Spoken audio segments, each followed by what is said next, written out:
This is the Detroit Sports Podcast Network. Thoughts from my annual visit to the Big House, next on this week's episode of Michigan Podcast. But there's going to be one team that's going to play solely as a team. No man is more important than the team. No coach is more important than the team. The team, the team, the team. Looks deep for Anthony Clark. Waits for it. Hit. Caught. They said you can't be Ohio State. Now what? Brady gets terrific. Throws it, and a touchdown, Knight again. Schultz just before Brazil got him, and a leaping interception by Woodson. Harbaugh back to throw over the middle. Caught by Collier at the 5 on his feet. Touchdown, Michigan. On its way. It's good. He's 5'7", 179 pounds, a junior at Michigan. But Jamie Morris packs a wallop, and he delivers for Bo Schembechler. And here's your first play. Pressure coming. Sack. It is Glenn Steele, number 81, who fought his way through the traffic. Option. And Robinson calls his own number, and he's going to score. Oh, an easy touchdown for Robinson and Michigan.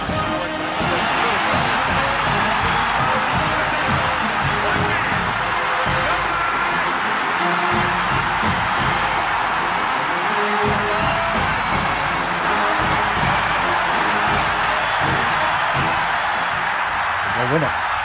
We're going to win the championship again because we're going to play as a team. And when we play as a team and the old season is over, you and I know it's going to be Michigan again. Michigan.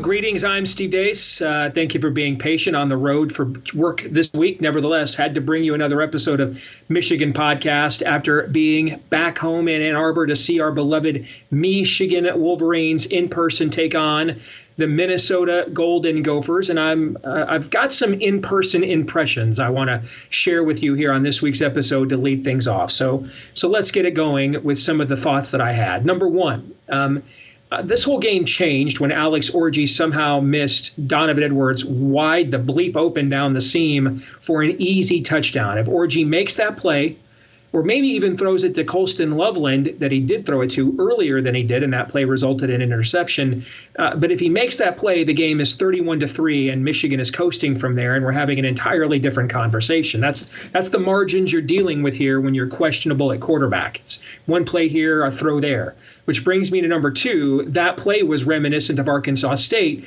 when Davis Warren threw that pick right before half when Michigan was already up 21-3 and never recovered its momentum fully after that. And then number three, can someone explain to me why we didn't run on that 1/3 down for Kurt Campbell to run more clock before the final field goal? It made no sense to me. Now, I don't have a bunch of complaints about Kurt Campbell here, by the way. You're trying to develop a quarterback who's not really one because you don't really have one on the roster. So I'm going to give the guy a break. But that play call I didn't understand at all. All right, 4. I was pleasantly surprised how much the coaches did try new things, like dropping Orji back more often. And putting Khalil Mullings and Donovan on the field together. We saw a lot of that. I think we're going to see a lot more moving forward. Especially was pleasantly surprised given the messy weather. If you weren't there, it just consistently rained and drizzled consistently throughout the afternoon. You were just never dry at all. So it does show, if you're going to do it in those conditions, it does show they are attempting to expand the playbook to their credit. Now, like I've said the last 2 years as well, when you're there in person, you can see on the all 22 on every play, there's not a lot of wide open Wolverines downfield. There's not. I said this the last couple of years after being there in person. There's just something about our route tree, whether it's Roman Wilson, who's a top 100 NFL draft pick, or Ronnie Bell's little brother, who's a largely unproven no-star prospect. We just don't scheme guys open really quick in our offense. There's not a lot of guys wide open downfield that Orji is missing. That being said, there were at least 2 other plays that guys were open for first downs and big plays besides that Donovan miss that would have changed the complexion of the game. And it's not like you're asking a lot of Orji to see those things. He absolutely should. He absolutely must. And again, when you're dealing with our quarterback situation, one play here or there is the margin between we're all happy and watching the scrubs and, oh my gosh, the sky is falling and we're not winning another game, okay? And that brings me to point 7 here, that attention to detail. This is the thing that really shows up when you see him in person and watch on TV, both.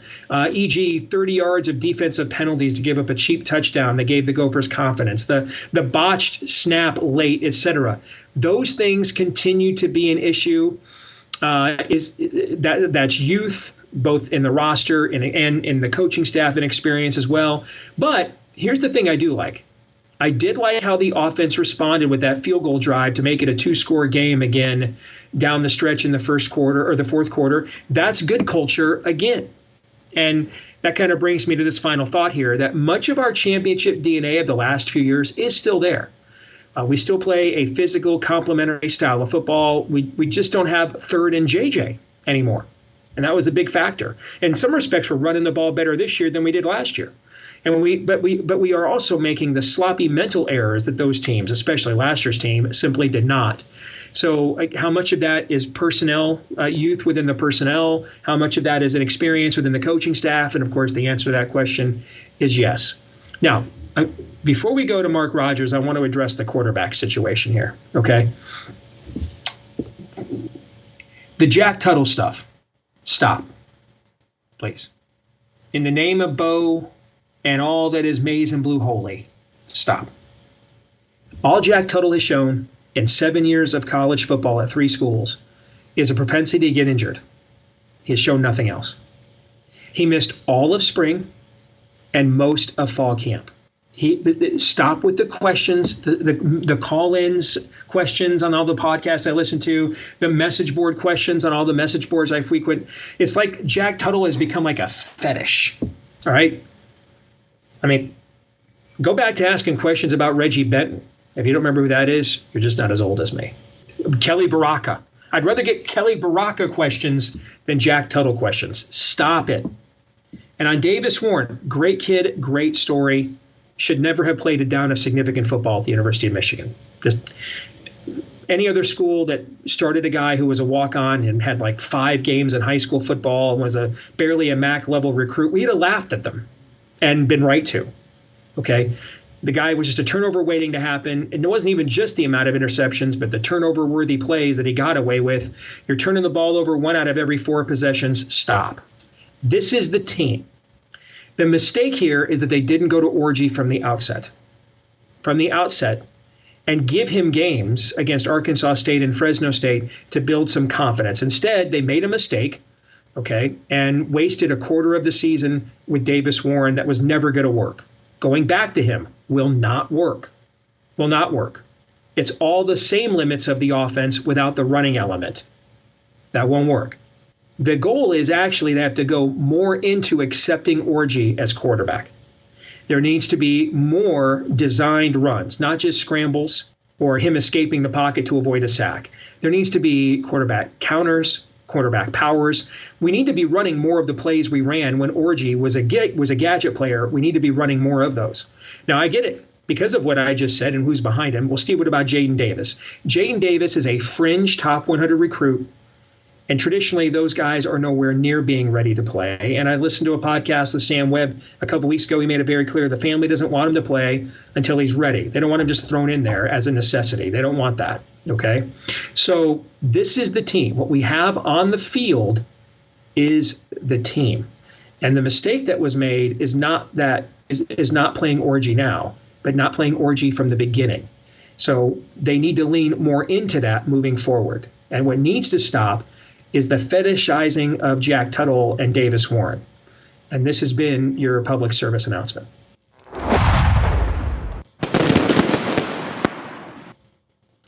All right, time now for the 10-minute war, and let's get Mark Rogers' take on Michigan going 2-0 in the Big Ten. The Wolverines, by the way, if you count Big Ten championship games, have won 27 consecutive Big Ten games. What an incredible run.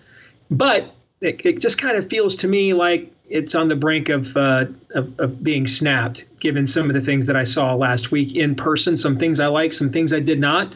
Mark, you've had a chance, like the audience, to hear what I've had to say. Let me turn it over to you with your thoughts on where the Wolverines are heading into this game, which the whole complexion of the season, I think, rests on this game. If Michigan finds a way to win and goes into the bye week at 5-1, they'll be in the top 10 coming out of the bye week. They've got 2 weeks there to figure out exactly what to do to take that offense to another level with Alex Orji. If you lose, you go 4-2, you may drop out of the AP poll altogether. There's going to be a lot of hand-wringing and a lot of angst. So I think this is maybe the swing point of the season, this game. Either Michigan wins it and is somewhat a factor, at least in the Big Ten race all the way through, or loses it and, Michigan fans are deciding whether they want to watch the Music City Bowl or not. Well, I do know that going back to the offseason, that this was that trip that you were really looking at, not necessarily looking forward to, but looking forward to finding out about this football team, but also not necessarily looking forward to what you were projecting to be the result of this trip to Seattle. Going back to the Minnesota game, this was playing out in the first half as I made Michigan a confidence pick to cover the 9 or 10 points, and they were making me look good at that point, but then they let down. So first and foremost, just to get this out of the way concerning the officiating, I wish these officials would just stay out of the way, do your job, still call the game, still call the decisive calls that need to be made to impact the game, but please stay out of the way of the players deciding the game. I just thought that was an awful call at the end of the game. I know that it might have been technically the right call to make, but I think with a little discretion, you allow the players to decide the game. All right, on to the Minnesota game.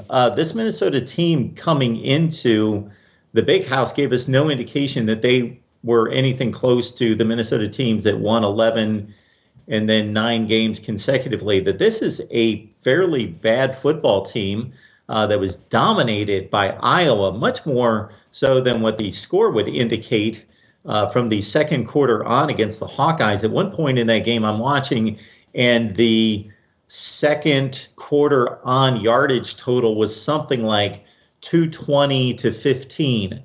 The time that Max Brosmer had when Minnesota changed its offensive approach there, because they had to, because the score dictated, and also PJ Fleck talked about this post-game, that they wanted to go up-tempo. First of all, he had nothing but gushing, glowing praise of Wink Martindale. And so I do think that there are pluses and minuses that we're seeing come out of the Wink Martindale approach. One would be maybe because of what we've seen from NFL defensive approaches in the past, that it takes the players some time to get up to speed, and then sometimes the coordinators don't have the wisdom to know that they can't implement an NFL scheme to the degree that they want to or would like with college players. So I think we're seeing some benefit and payoff to Wink Martindale being technically as good as he is, but maybe it's taken this Michigan defensive team some time to grasp this system. But also now on the counterpunch point, we're going to see Jedd Fisch in a Washington offense maybe really look into what Minnesota was able to accomplish on those 2 drives in the second half to get back in the ball game. And Jedd Fisch and Washington, Will Rogers having, a decidedly better array of skill players to deal with the Michigan defense, that they might be able to pick up some things and make it difficult on the Maize and Blue. So one was my initial takeaway of just the Wink Martindale defense, that it's not one narrative or the other, that it's all positive, all that he's a genius, nor is it that he doesn't know what he's talking about, or that it's too difficult for these Michigan players and there's no way that they can be anything close to what they were last year. I think we're seeing both there. We're seeing them play extremely dominant football. Against the run, they were exceptional against Minnesota, and we know PJ Fleck's teams pride themselves on offensive line, lean, and running the football. And Darius Taylor's an excellent back, in Michigan put the clamps on that. But when they had a nice little lead, they let it get away because of one special teams play and two 75-yard drives. So I think that Jed Fish and Will Rogers will be studying their film, and they're more capable than this Minnesota personnel contingent to do some damage. Yeah, on the Wink side, we saw this with Mike McDonald as well. It really wasn't until the very end of the year that he mastered playing against tempo. I mean, that was a constant struggle. It took him almost the entire season to grasp that this is not the NFL. You're not going to get to substitute guys in and out regardless of the formation or the tempo that the offense is going with. Michigan State caught us in tempo so many times, and that was the one regular season game that we lost, for example. And then after that, he finally kind of started to figure it out a little bit. I do think there is something to that being an adjustment for NFL coaches. But Wink also, has gone up against arguably the two greatest offensive minds that are head coaches in college football today, and Steve Sarkisian and Lincoln Riley. And so, Jesse Minter and Mike McDonald, those guys are great. I mean, Mike McDonald saved Jimmy's job. No way to understate that. And I told you that season, remember, the wrong Michigan assistant was nominated for the Broyles Award. Okay. Minter was a machine. Now, he also had an NFL, his second string defense last year. Most of those guys are in NFL camps right now or will be a year from now. That was the second string defense. So his roster was loaded.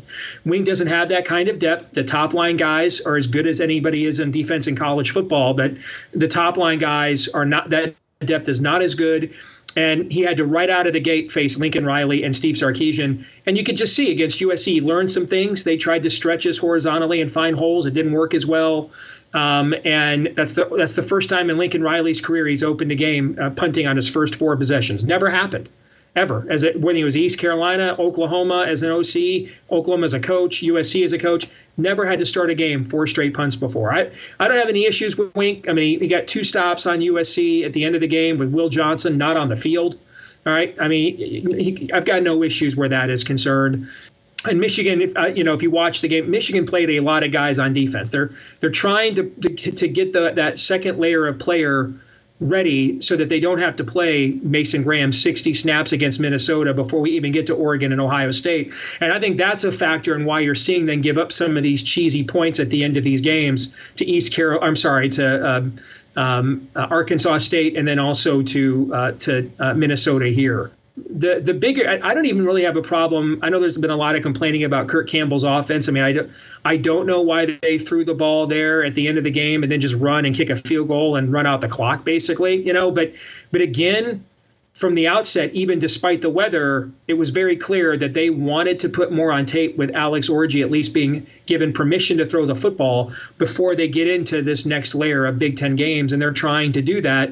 And I don't think you can assume that Kirk Campbell's a genius because he quarterback coached a top 10 pick in the draft. Okay. He inherited J.J. McCarthy, didn't recruit him. He inherited him. Didn't really develop him either. He inherited him. But I also don't think you can judge him very harshly off the fact we don't have a quarterback right now. We just don't. Davis Warren should have never played a significant snap of football for the University of Michigan.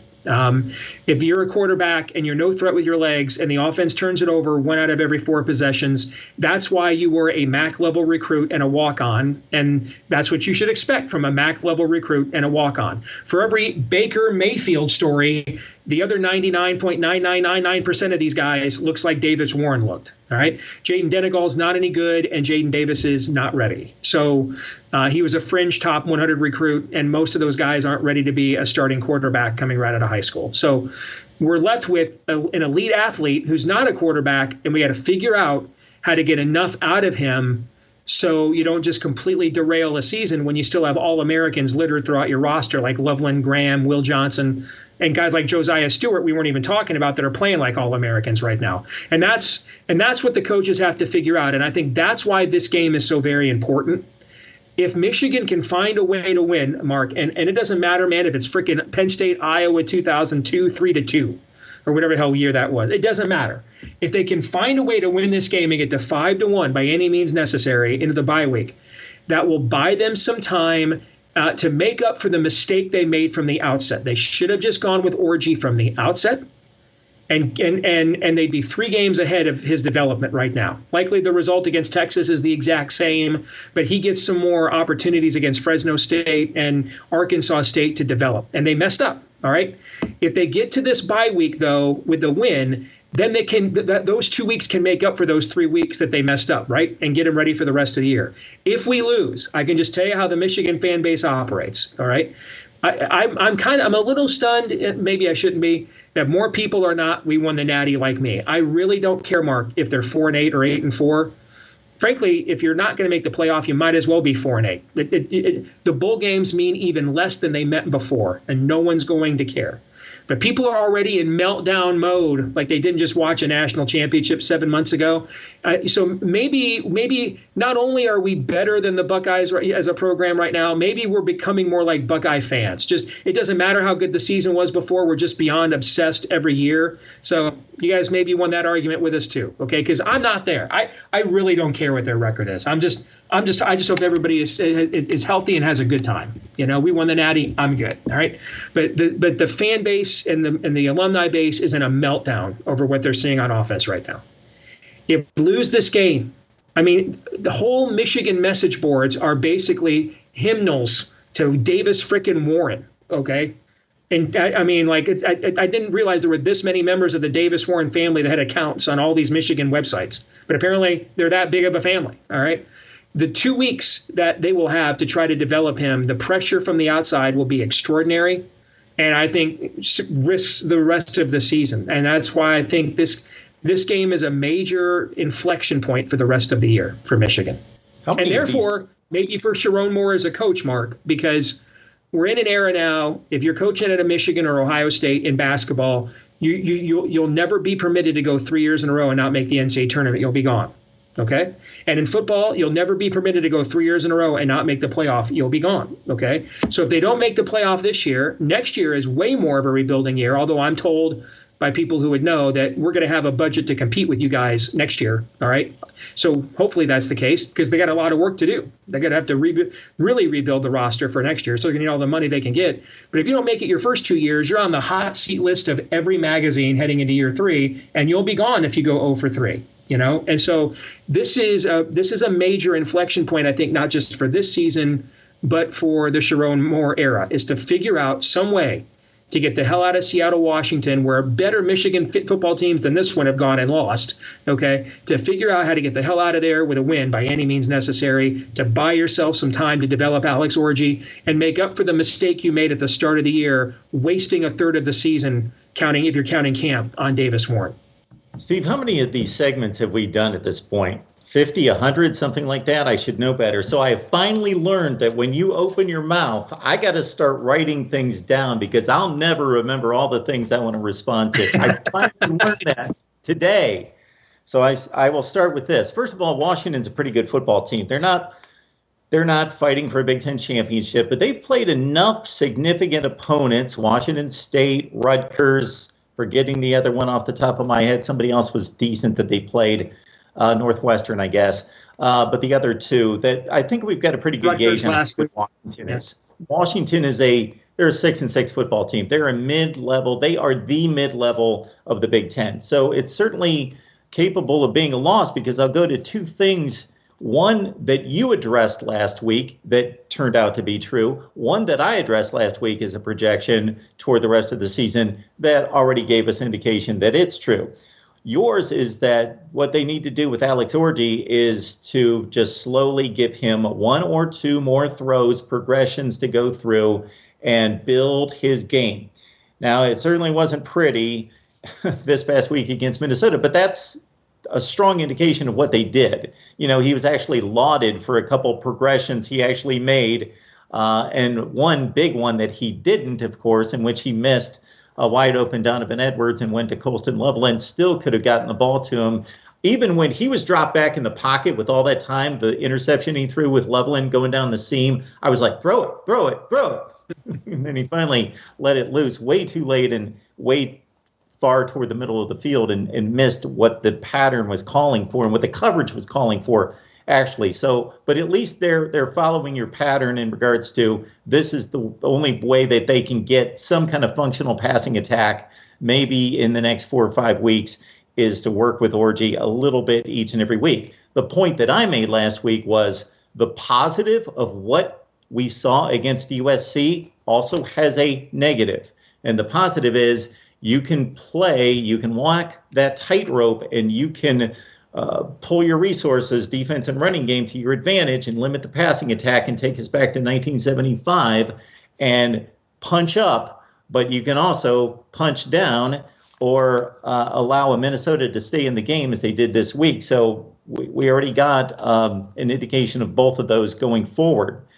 I will say that the thing about Davis Warren, and I generally agree with you, that they should have gone to Alex Orgy. He is such a better runner that they could lean on a positive skill set as opposed to somebody that's going to throw the ball a little bit better, but obviously is a turnover machine. That's based on, though, could they evaluate those turnovers, those interceptions, those missed throws by Davis Warren, and what the impetus of them are? Were they misreads? Were that what were the cause there, and can they coach that out of him? Because there's plenty of guys that have thrown interceptions at times because of inexperience, but they're smart guys and they learn. I don't have the answer to that question, and they may not have enough football games to determine that. So you go with Orgy and you change the offense and you change the run-pass ratio. Also remembering, Steve, that you gave me, correct me if I'm wrong, the option of whether it was more likely that this team be 5-1 after 6 games or 3-3.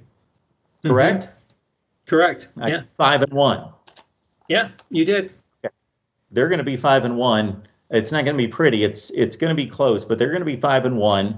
And then what else it just hurts me to say that you don't care if you're 4-8 or 8-4. Even for as much as I would love Michigan to be 4-8. And I know these bowl games don't mean anything. They don't mean anything unless your rival is losing them, because when Ohio State lost to Missouri, that suddenly became the second most important season game played. I'm well aware of that, and it works. It works both ways. You're right. Other than the troll factor on X Twitter, fan base, Wolverine, Big D Energy versus Pet Buckeye, sack dispenser. Okay, trolling each other. The reality is, every year, if you're not in the playoff, you're basically 4-8, 3-9.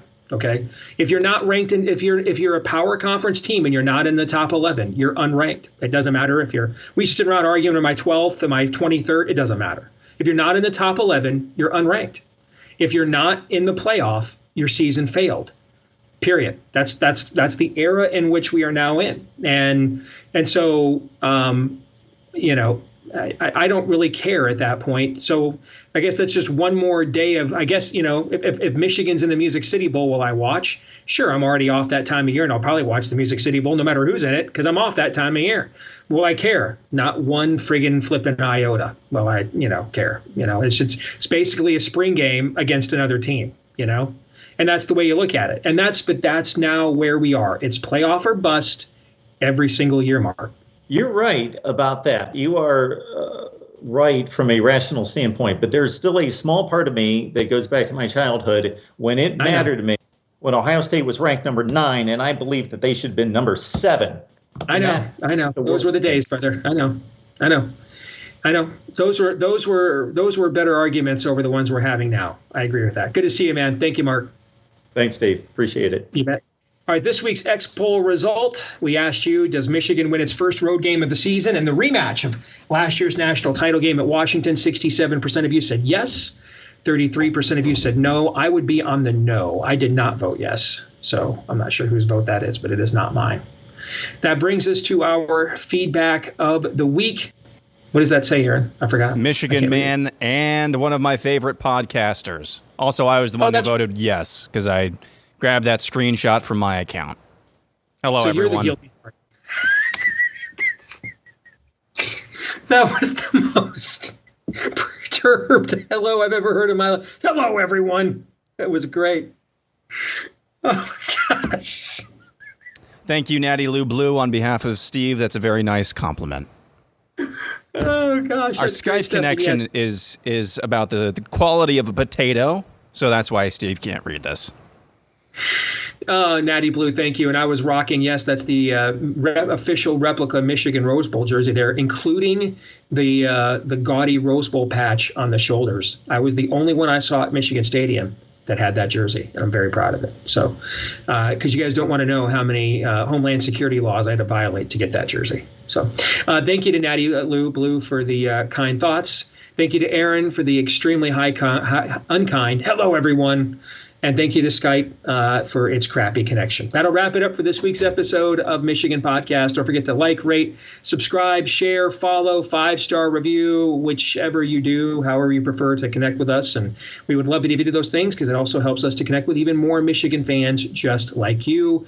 Don't forget to follow us as well on X, especially on game days, at Michigan Podcast there on Twitter/X, at Michigan Podcast there. That'll do it for this week's episode. I'll be back in normal studio settings next week, hopefully with a better connection than this. Nevertheless, thanks for tuning in, and don't forget, I'm Steve Deace. Go Blue.